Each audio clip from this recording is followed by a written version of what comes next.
after my remarks. Our continued thanks go out to all of the emergency responders, county election officials, and everyday individuals who are stepping up to assist Western North Carolinians. We especially appreciate reporters from Western North Carolina who are participating today under very tough conditions where you live. Because of the dedication and determination of these individuals and organizations, today, all 100 county boards of elections in our state are open to the public. This morning, significant strides were made in our Helene response as it pertains to voting in the 2024 general election. The state board met earlier today and approved an extensive set of emergency measures designed to facilitate voting for Western North Carolinians most affected by Helene. The bipartisan board, comprised of Republicans and Democrats, voted unanimously on these measures. They were drafted in close coordination with county election officials, public safety and emergency management officials, and the U.S. Postal Service, among others. The emergency provisions are designated for the following counties: Ashe, Avery, Buncombe, Haywood, Henderson, Madison, McDowell, Mitchell, Polk, Rutherford, Transylvania, Watauga, and Yancey counties, as they remain severely disrupted as a result of the disaster and will continue to be disrupted through the election. Put simply, these measures will help eligible voters in the affected areas cast their ballot either in person or by mail. And they will help county boards of elections in Western North Carolina administer this election under extraordinarily difficult conditions. Earlier today, the state board sent out a press release detailing these measures. The release is available in the media section of the state board's website, which is ncsbe.gov, and it was sent to our distribution list of nearly 11,000 individuals. Today's resolution is linked in that press release and is also posted on ncsbe.gov/Helene, which is the special web page we created to disseminate information about Helene and voting. The complete video of this press conference will also be posted on the Helene web page as soon as possible after this press conference. Finally, we have every intention of starting early voting as scheduled on Thursday, October 17th in all 100 counties. Early voting may look different than expected in some of the 13 hardest hit counties, but it will go on. We also will continue to work with emergency management officials, the county boards of elections, and the U.S. Postal Service to ensure robust voting options for absentee and election day voting, as well as the early voting period. Our commitment and support for elections in North Carolina, particularly for those affected counties, does not end with a single board meeting and resolution. Today's actions allow us to move forward, adapt to the circumstances these counties and voters face, and ensure every eligible voter is able to cast their ballot in a safe and secure manner. And we'll go to Q&A now. All right, thank you, Karen. As a reminder, if you have a question, please put your name and your media organization in the chat. We're going to start with Michael McElroy from Cardinal and Pine. Michael, go ahead and unmute and ask your question.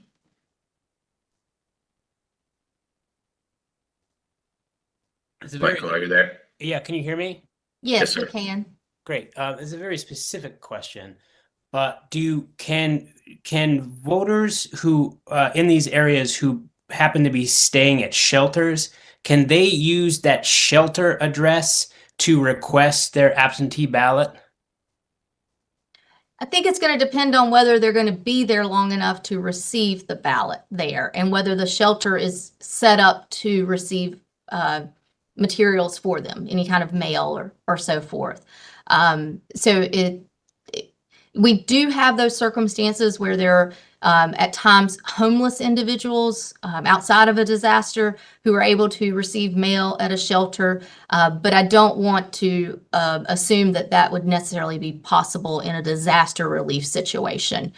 So they may need to coordinate receiving mail at another site, a friend or relative or business that they're able to receive mail from. But we also know from the Postal Service that in these affected areas where there is no ability to receive mail at their residence address any longer, perhaps there's no mailbox, perhaps they can't get down that road to make deliveries, that mail is going to be held at the servicing post office for those individuals to be able to pick that mail up. So that would be another option. They could still have it sent to their home address and then go to the servicing post office that they would have used. Or the post office is also setting up mobile units where they do not have a post office any longer. This process is somewhat similar. The post office is taking this action on their own, but it is very similar to when someone might be gone for an extended period of time and asks for their mail to be held at the post office. So they'll go in and retrieve their mail. Thank you very much. You're welcome.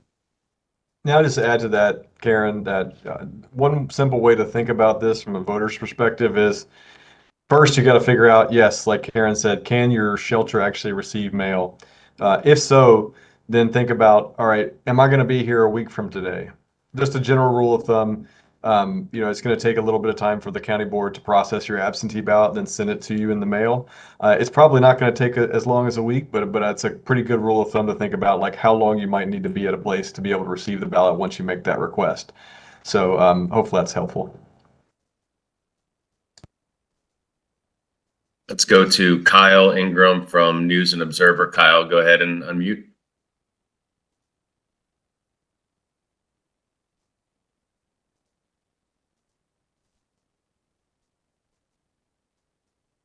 Kyle, are you there? Kyle, can you unmute?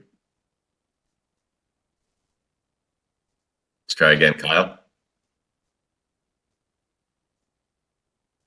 Hi, Kyle. Hey, sorry about that. I wanted to ask about the text of the resolution. It says that when you're changing early voting or election day polling sites, the counties will need to have a bipartisan majority vote. But would it still be allowed to do that if the majority vote was all Democrats, since those boards are 3-2? What this provision is allowing for is that normally it would be a unanimous plan that would be sought in these situations. And we recognize that not all board members are going to be available. They may have been displaced or something of that nature. And so this board, the state board, in a bipartisan fashion, came to an agreement that a bipartisan majority would be acceptable. And so, no, in a circumstance of all 3 Democrats and no Republicans, provided that there are Republicans serving on the board, and it's not just a Democrat board. We don't have that in any of these affected counties, but it would need to be a bipartisan agreement. So it could be the 2 Republican members and a Democrat in agreement, or it could be 2 Democrats and a Republican in agreement. And very likely, given the response that we have seen in these counties, it is not unexpected that we will still have a unanimous vote and bipartisan support as they rally around each other to see voting through.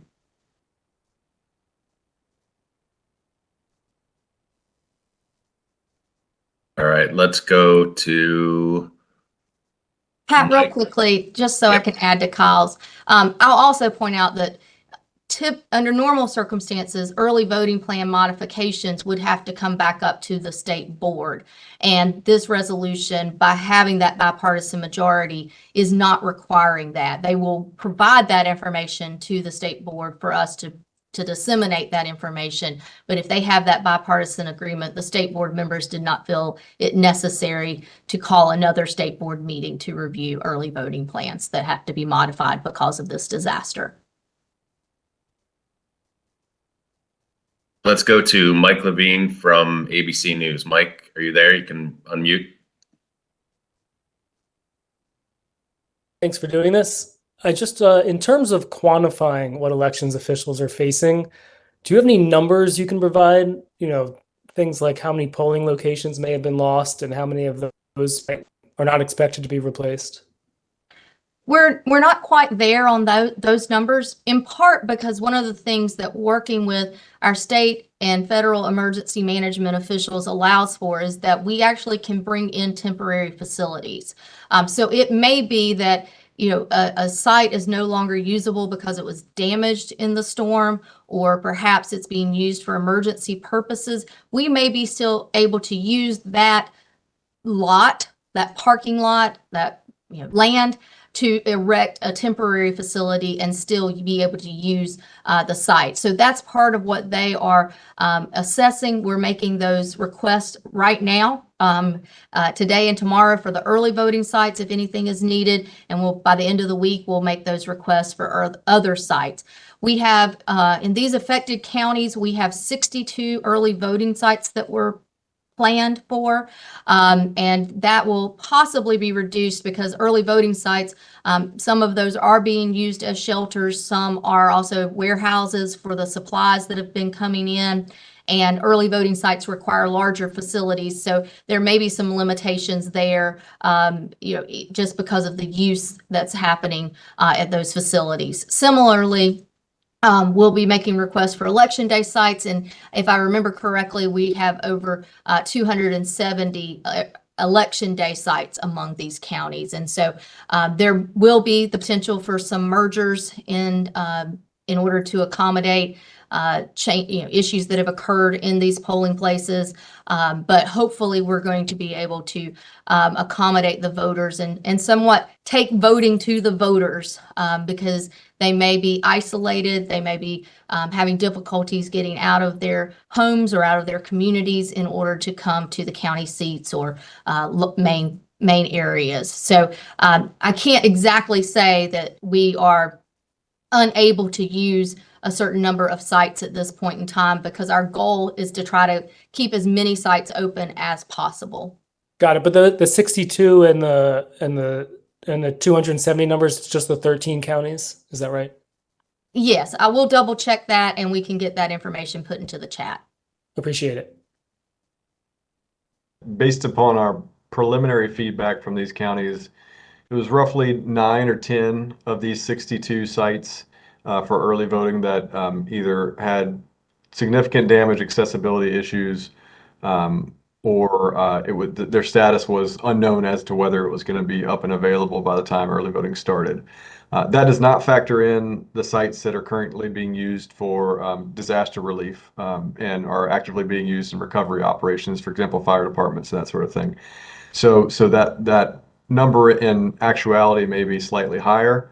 But as Karen said, that doesn't mean that those sites will necessarily come offline. We're looking to see whether there are ways to maintain the use of a site despite its current state. Got it. Thank you.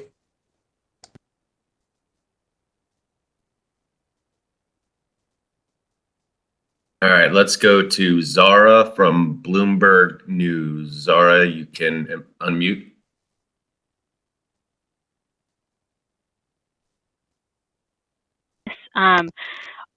Beyond like the actual impact to the sites, I'm curious if you have any update on the impact to the volunteers who are slated to work at these early voting sites and precincts, in terms of, do you know how many of them are still available, or even in terms of those counties, or what the plan will be to maybe replace and get new people on board?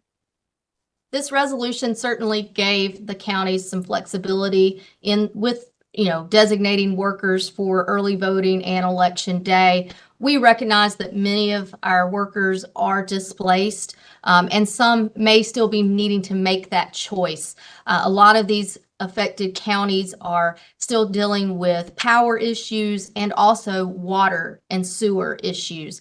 And those are, the type of utilities and infrastructure that are difficult to repair and also make day-to-day living difficult. So they are it's a very fluid situation on trying to determine how many people are available, but this resolution gave the counties the flexibility in order to bring in other North Carolina registered voters from other counties to work, the ability to shift workers into other precincts for the counties, especially if they're needing to have experienced individuals working, things of that nature, so that they can better determine what needs they have and also to meet those needs. As they establish the exact number of polling places that they're going to be able to have open, that'll also help them determine how many workers that they need.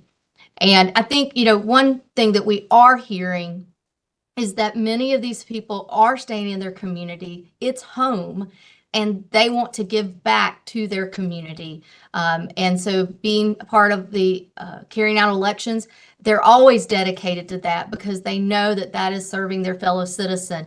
But in this time of such hardship, they're looking for ways to give back, and this is one of those ways that they can do so. All right, let's move to Micaiah Seminara from the AP. Micaiah, you should be able to unmute. Micaiah, are you there? On states that were impacted by Helene to extend their voter registration deadline. Has that been something that's been under consideration at all in North Carolina, and what would be the state board's role in making that decision? That was not a provision in this resolution, in part because our voter registration deadline is this coming Friday, October the 11th. And then when we start early voting on October the 17th through November the 2nd, same-day registration is also an option for North Carolinians. And so we have a wide opportunity for folks to still get registered even if they've been displaced. Now, we do have a residency requirement in North Carolina. They have to have been a resident of that county for 30 days. That would have been yesterday, Sunday, for that date. And so what we're guiding guiding voters to consider is, have they temporarily relocated? If that's the case, then they will still remain, and participate through the county where they're registered in these affected areas. That may be best by mail through the absentee by mail program, or it may be through voting in person during the early voting or on election day, depending on how long they're temporarily away from their county. If they have relocated and intend that to be a permanent change, then they can register to vote and vote in their new county of residence.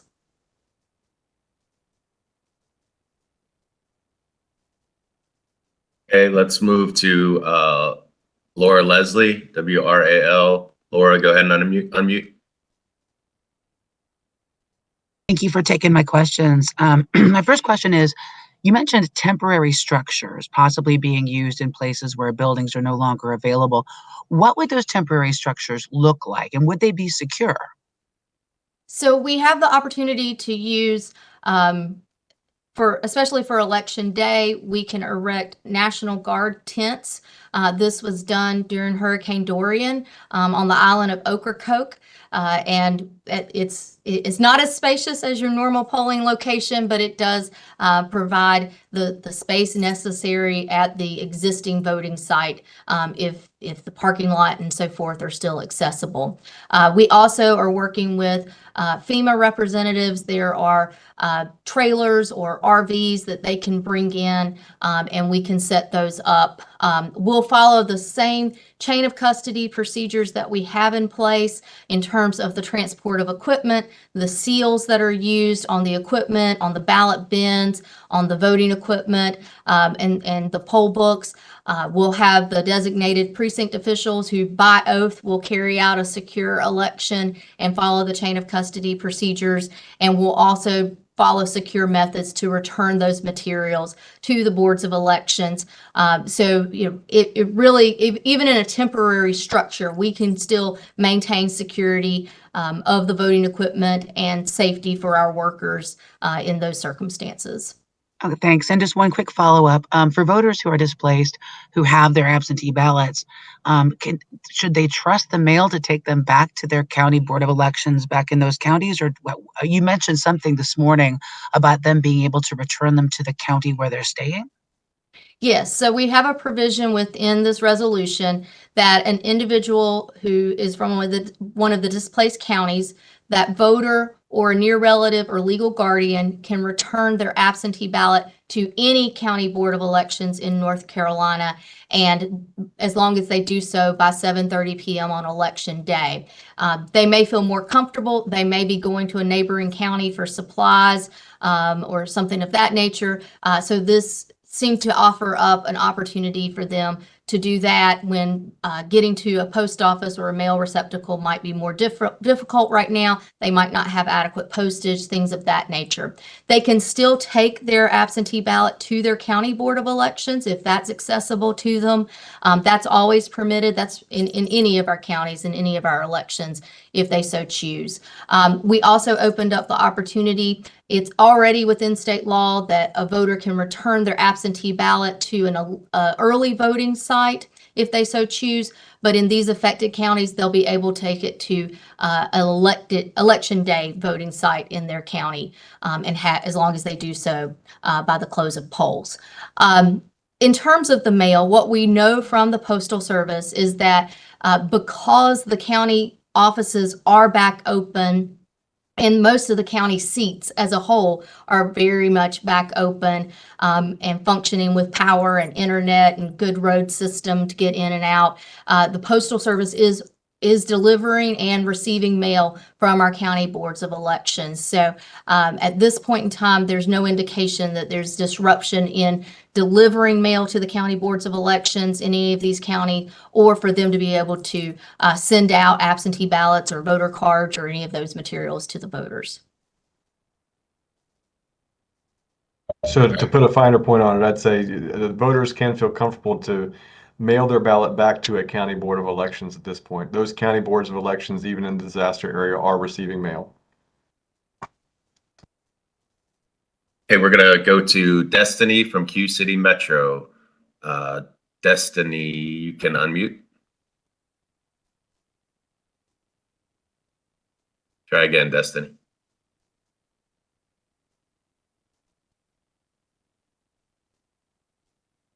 One more try, Destiny. If we can't get you now, we'll try to come back. Destiny, are you there?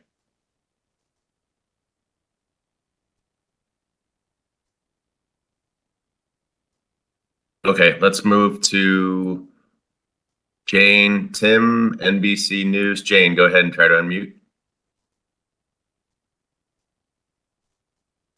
This is Jane Tim, NBC. Thank you for making the time for us. Curious if you had any reports of mail ballots being, in any sort of quantity being destroyed by the floods or lost by the floods, or a lot of people requesting replacement mail ballots. Curious if you've had any indication of when that storm hit based on when your ballots were sent out, the first batches, if that was creating a problem. There certainly were some that were, not delivered or to the homes or back to the county board of elections, and we are still working through identifying those. But any voter who's concerned about the status of their ballot can certainly, if they had made the request, they can sign up for Ballotrax, which is a service that we provide to all voters who vote absentee by mail, where they can follow their ballot in the mail stream.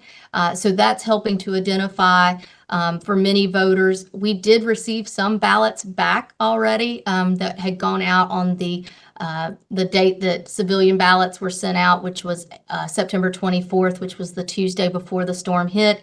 So we know that many did receive their ballots, but we are also making sure that voters know that if they need to request an additional ballot, that is not a problem. They can contact their county board of elections, ask to have the original request discarded and have a new ballot reissued. It can go to their same address, or they can update their request to a new address where they're able to receive mail.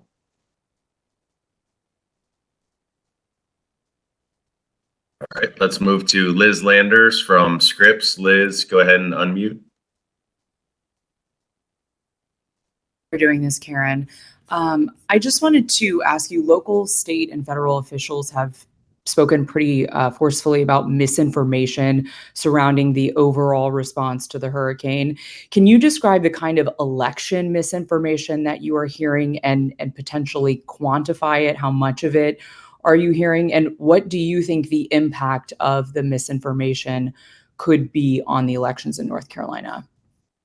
Misinformation around elections has been an ongoing issue for many years now, and we just really ask people to go to trusted sources of information. That is part of why we set up the special page on Helene, ncsbe.gov/Helene, so people can get the right and accurate information. Similarly, we're working with our county boards as they have the access again to their web pages to get information so that the voters have that as a trusted source.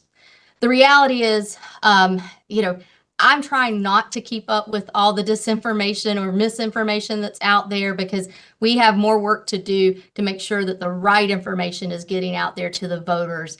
But it is not helpful. And matter of fact, it is a disservice to these people who have already faced disaster and have been put in harm's way and are hurting.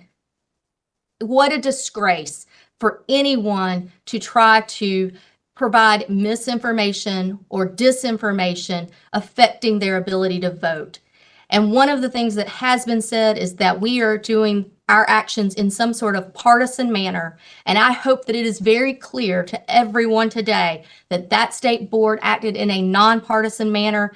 I, as executive director, act in a nonpartisan manner, and our commitment at this state board and in those county boards of elections is to ensure that every eligible voter is able to cast their ballot in this election, no matter what county they're in.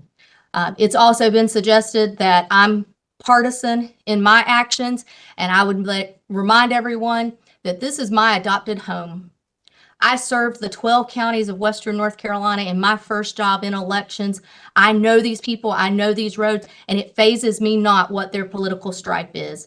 I want to make sure that these people are safe from this storm and able to carry out their right to vote through this. And I worked as a county election official in a county that was, actually has more unaffiliated voters than any political party. And, these people are dear to me, and I don't care what their political affiliation is. We're going to get this job done because that's our work, no matter what the election, no matter the circumstances, is to ensure that every eligible voter is able to cast their ballot. Thanks, Karen. Hope you all heard that response. Renee Umstead from the News and Observer. Go ahead and unmute, Renee. Renee, are you there?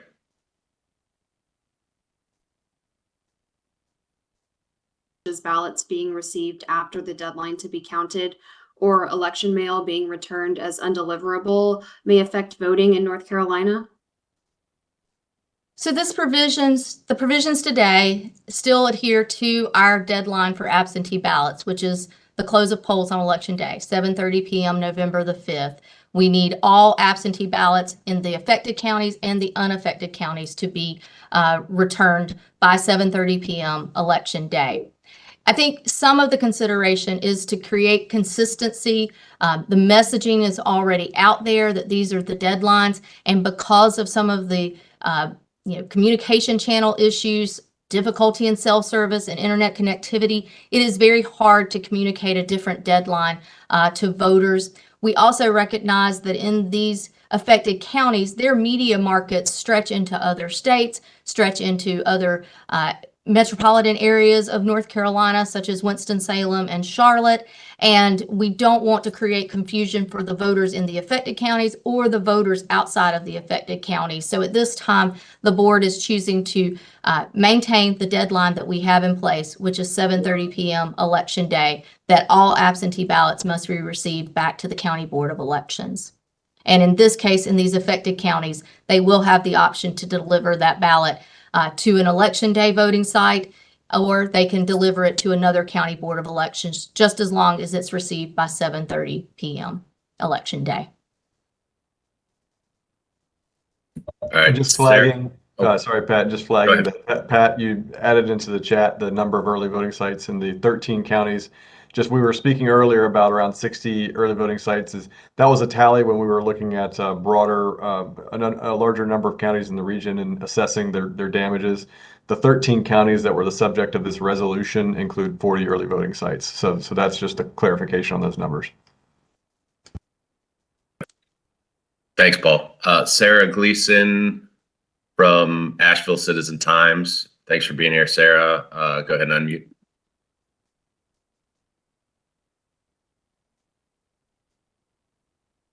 Sarah, are you there? More counties affected than the 13 ones mentioned in the resolution.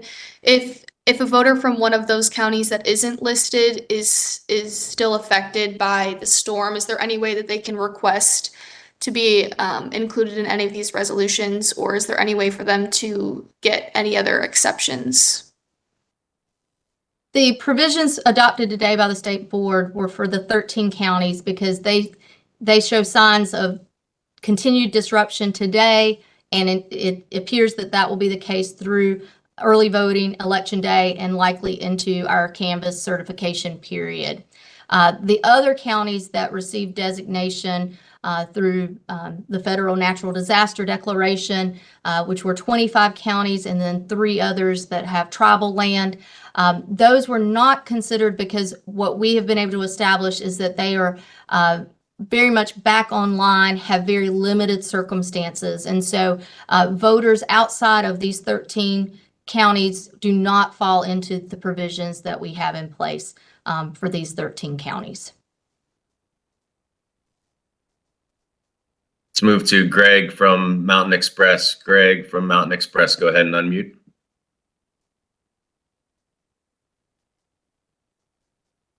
Greg, are you there? Hear me? Yes, there you are. Thank you. Just a quick clarification on what you said earlier about near relatives who can vote for someone who's in one of the affected counties in a different county. I just wanted to get clarification on what a near relative would be if someone from Buncombe County needed to deliver their absentee ballot to, Iredell County or something. Right. Just to clarify, they cannot vote for a near relative, but they can make a request for a voter, or they can deliver the ballot for a voter. The same applies for legal guardian. There's a list that we can provide you of what constitutes a near relative, but it's generally mother, father, spouse, brother, sister, daughter, son. Those are the primary near relatives. I think there might be a provision allowing for in-laws as well, but we can put that in the chat just so you have the entirety of who a near relative is considered in North Carolina. Yeah, there's a provision of the statutes that defines near relatives for absentee voting. That's General Statute 163-226F, as in Frank, and it's spouse, brother, sister, parent, grandparent, child, grandchild, mother-in-law, father-in-law, daughter-in-law, son-in-law, step-parent, or stepchild.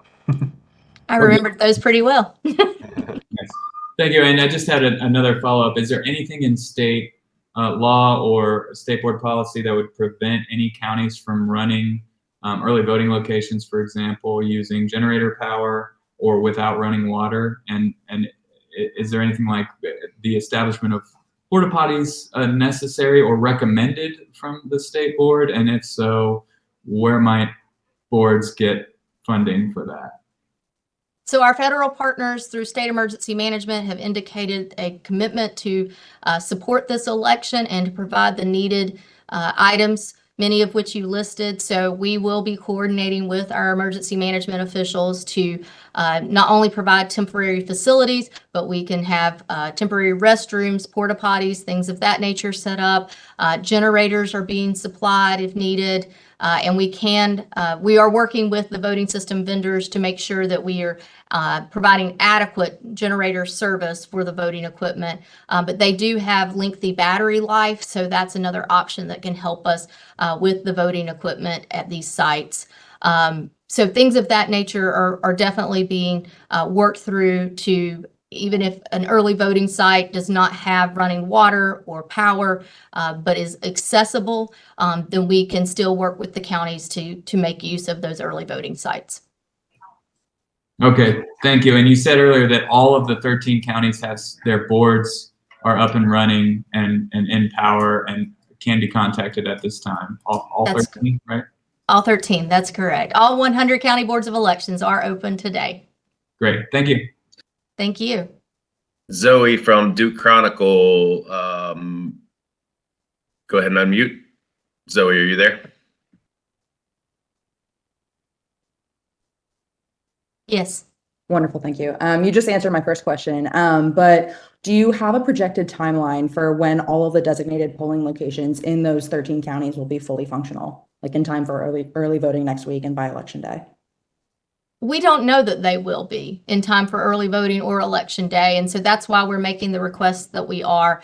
The instruction we were given by our emergency officials, emergency management officials, was to consider if voting were needing to be taking place today, what would those facilities need in order to be functioning? So those are the asks that we are making. Obviously, those are individual circumstances for those facilities.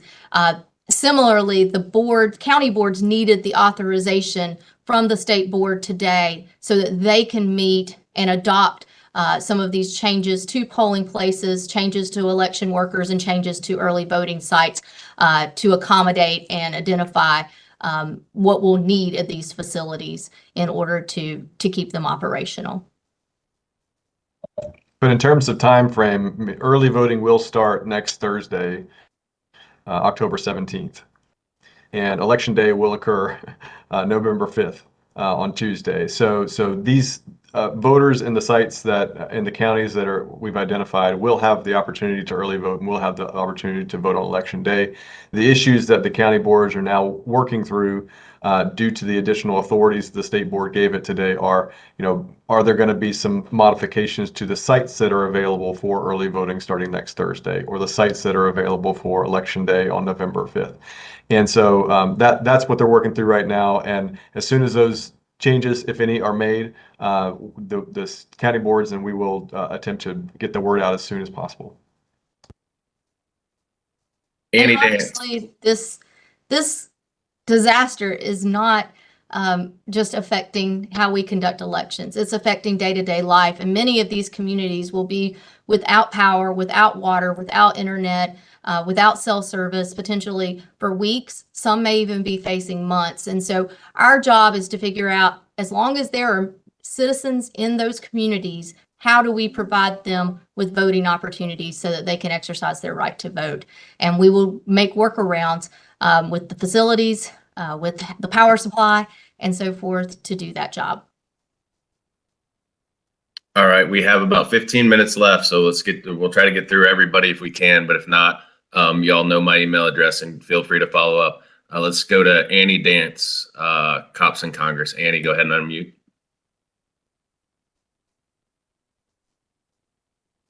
After hurricane hits closer to election day, say the day before, are there any certain plans that the board has to ensure voters can still cast their ballots? For example, landslides affecting roads and so on? The board can call an emergency meeting at any time necessary, and we can put forth proposals to them to address any further circumstances that may happen in these 13 affected counties, or heaven forbid, in other counties that might be faced with a hurricane or other natural disaster between now and election day. But we will prepare to take action immediately with the state board and working with our emergency management officials. One of the things that has been very obvious for us through this disaster is that we have had a standing working relationship with state emergency management officials and our federal partners, our North Carolina National Guard, and it's allowed us to be responsive and to coordinate quickly on what our needs are as the counties came back on board, back online, and able to assess their situations. So if we face another natural disaster between now and November 5th, that established relationship and the commitment of our state board members to act swiftly is going to be what sees us through. Thank you. I'll also offer up to everyone, if you can't tell, we're going to keep making ourselves available to you all. You are helping us to get the word out to the people in these affected communities, and we thank you for that. And we're sorry we can't give you more than an hour today, but there will be other media availability, and we'll continue, as Pat says, to answer your questions and be responsive to your emails and phone calls. Brian Anderson. Brian, go ahead and unmute. Brian, you there? Brian Anderson here. Can everyone hear me okay? We can. Thank you. I'll try to be quick. I had two questions really. For the first one, lawmakers are returning on Wednesday. What, if any, asks does the State Board of Elections have for state lawmakers when they return? And if they can't get it done this week, do you want Cooper to call an emergency session or lawmakers to draft and modify their adjournment resolution? So we have been in communication with our legislative leaders and their staff. We have made a funding request that helps us to support the counties and helps them in some of their needs. But obviously, to be able to carry out voting starting next Thursday, we have worked with our federal officials and the funds that they have. We've worked with our state budget office for emergency funds that are already designated that we can tap into. We've had discussions with the legislative leadership staff about the provisions we were going forward with today. And fortunately, our laws are nimble enough that the state board has the emergency authority needed to take those actions today and does not require, in those cases, for the legislature to act. So really, we're looking to the legislature, as many agencies are that are supporting the county efforts and response, to look at funding that can be made available to us as a state agency in support or potentially directly to the counties. All right, I'm going to go to Lily from Blue Ridge Public Radio. I want to make sure our friends out in the western part of the state get their questions answered today. Go ahead, Lily.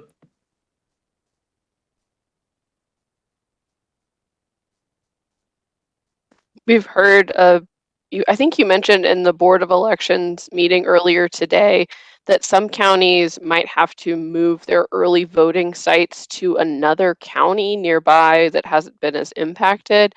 Can you share which counties those are, and also what counties have already received the attack response kits that you mentioned at last week's meeting? So great questions. In terms of the provision that a voting site can be set up in an adjacent county, that was a provision that's in the resolution for election day purposes.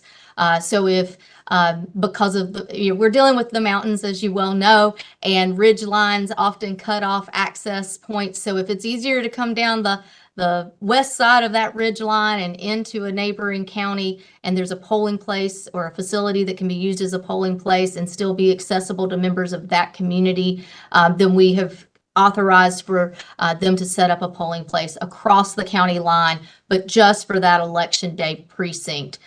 So there's not intended to be a setup of early voting sites outside of the county itself. So we'll remain having those in the affected counties.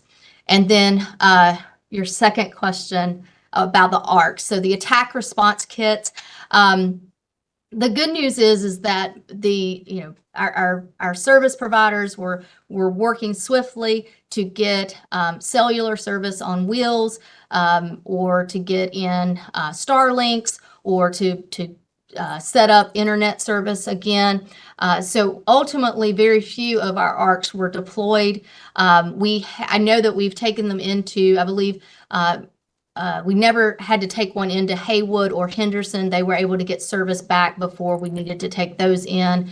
We have set them up in Mitchell, I believe Avery, and Yancey. I think ultimately those were the only, I take that back. Watauga County also made use of an ARC. They no longer need it, but early on they did make use of one of the attack response kits that originally intended for cybersecurity use, but have been effective in an emergency situation.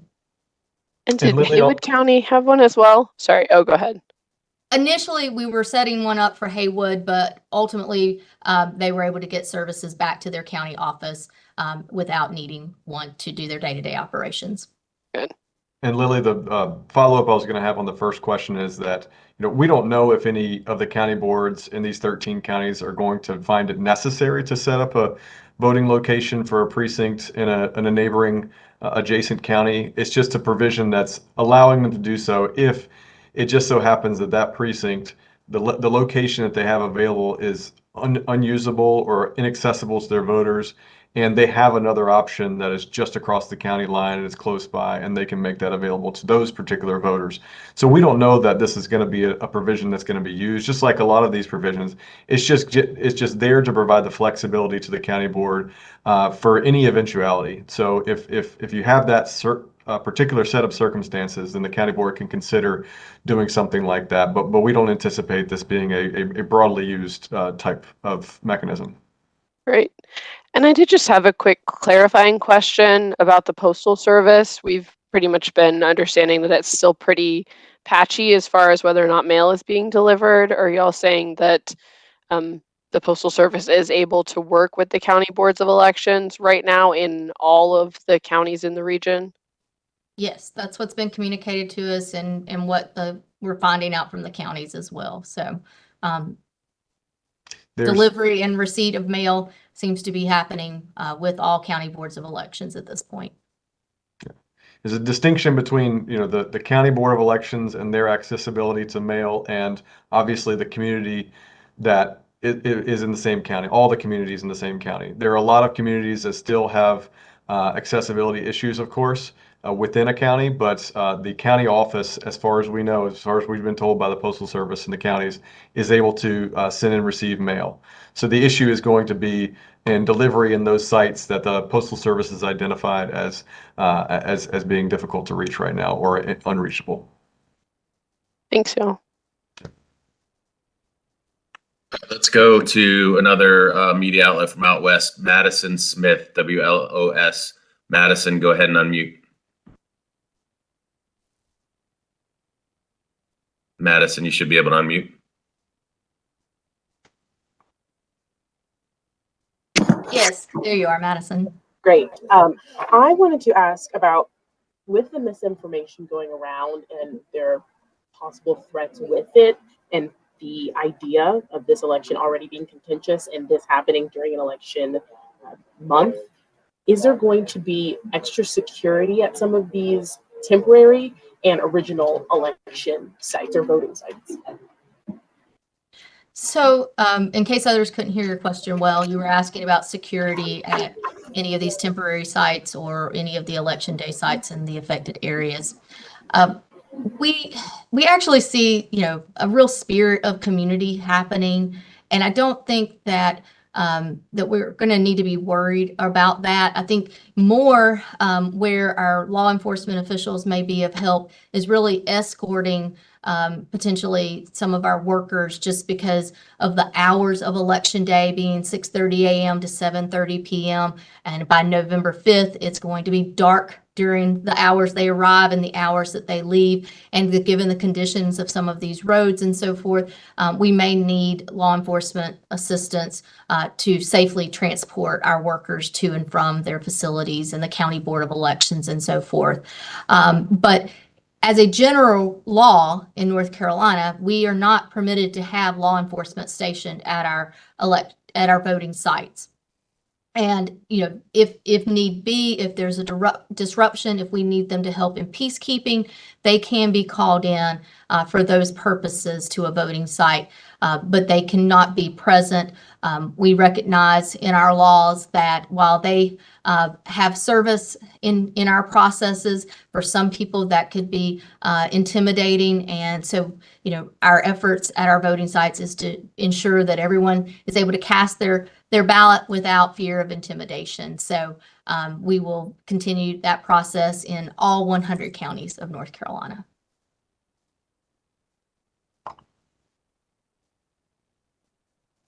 Let's go to Sarah Michaels from Carolina Public Press.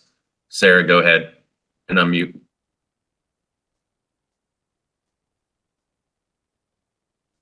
There's a few things boards can do, like changing dates and times. Is there a deadline for when they have to make those decisions by? And a follow-up on Brian's question, how much are you all asking in funding from the legislature, and what is the cost looking like right now?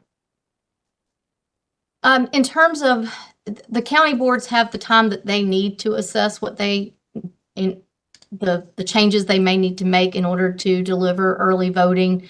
That even included that they could change the hours or reduce the days if necessary. But we anticipate that there will be at least an early voting site open in every county from the 17th through November the 2nd, with potentially additional days or a change of hours.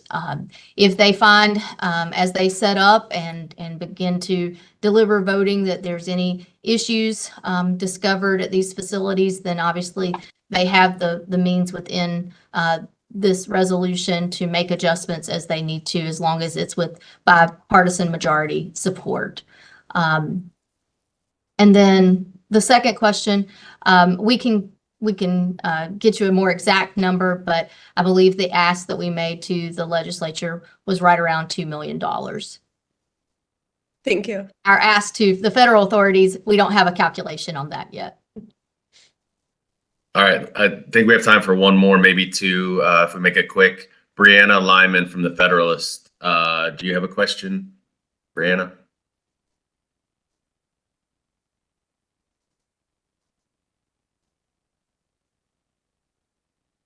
Hear me? We can. Yes, ma'am. Go ahead, Brianna. Yeah, during the last meeting, I think there might have been just something briefly mentioned about the possibility of online voting. I just wanted to see if the NCSB was looking into any possible future resolutions that would include that, and if so, what that might look like, or if that's been completely ruled out. Yeah, I think that was offered up as a suggestion from a member of the media. And we have certainly weighed all ideas and have brainstormed a number of options. At this point in time, we have not actioned that. You may or may not realize that North Carolina does have a provision within our law that allows for electronic transmission and ballot return by our military and overseas citizens. And through that, we are able to offer a service called OmniBallot, where they can receive their ballot and return their ballot through an electronic portal. This portal also allows for civilians, non-military and overseas citizens, to make their requests, but our law does not allow for electronic voting for non-military and overseas citizen, with one exception, that there is a provision for based upon a court decision that the visually impaired may receive and cast their ballot through that system. So that has not been extended beyond the military, overseas, or visually impaired voters in our state. We will look at whether that is necessary in order to carry out voting. If we can always have another emergency meeting of the board to consider further actions, be it this or other provisions. But at this time, one of the considerations that we had to make was, where are we with Postal Service delivery? And since the Postal Service seems to have identified ways to accommodate the voters and have them receive their ballots, we're also able to reissue ballots and those kind of things. It doesn't, at this point in time, I don't believe the General Counsel or I, either one, would be making that recommendation to the state board to extend the electronic voting to all the voters in the affected counties. Let's do one more. That's all we're going to have time for, and I can respond to the questions in the chat, or if you want to email me directly, I can respond directly to you. But let's go to Lynn Bonner, NC Newsline. Lynn, go ahead and unmute. This will be the last question.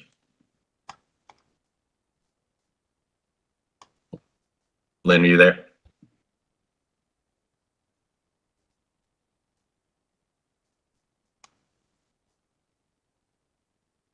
Lynn Bonner, are you still there?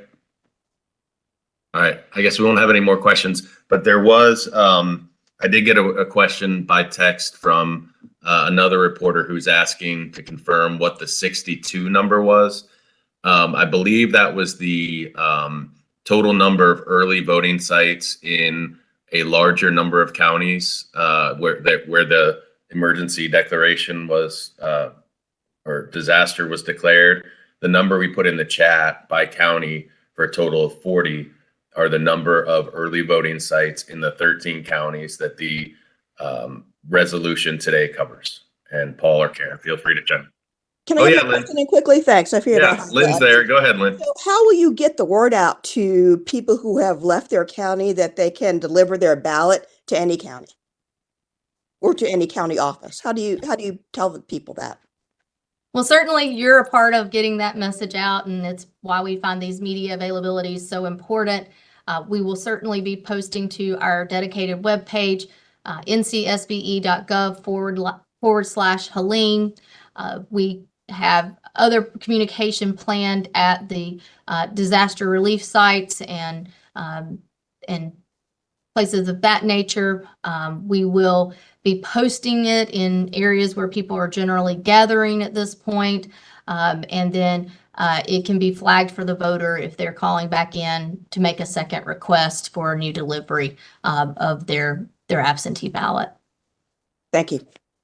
Paul, do you want to add the details that are in the resolution about, I don't have them off the top of my head, but there are provisions in the resolution about notification to voters and posting publicly of types of information? Yeah, anytime there's a change being made to voting sites in particular, there are provisions in the resolution requiring a notification to go out to the public. As Karen mentioned, through sunshine lists in the media and also in the disaster relief stations, as Karen mentioned. Additionally, if there's a change in an election day site for a particular group of voters, those group of voters are going to be sent a mailing about that. And if they can't receive mail, there's additional measures for email and for other means of communication, such as the media, the local media, and the posting that Karen mentioned in the places where folks are gathering for disaster recovery in the counties. Okay, we're going to end this there. Thank you all for participating. We will have, like as Karen said, we'll have more media availabilities. We will post this video to the Helene website as soon as we can this afternoon. The press release is out. It's on our website, ncsbe.gov, in the media section. That's the press release about the resolution that the state board passed unanimously today. And there's a link to that in that press release to the resolution, which is also linked to on the Helene webpage. So you should be able to find all the information you need in multiple places. I've also tweeted and put on Facebook information, but please feel free as always to reach out if you still need anything. So thanks, Paul. Thanks, Karen. And thanks you all. Everybody. We appreciate you. Thank you all.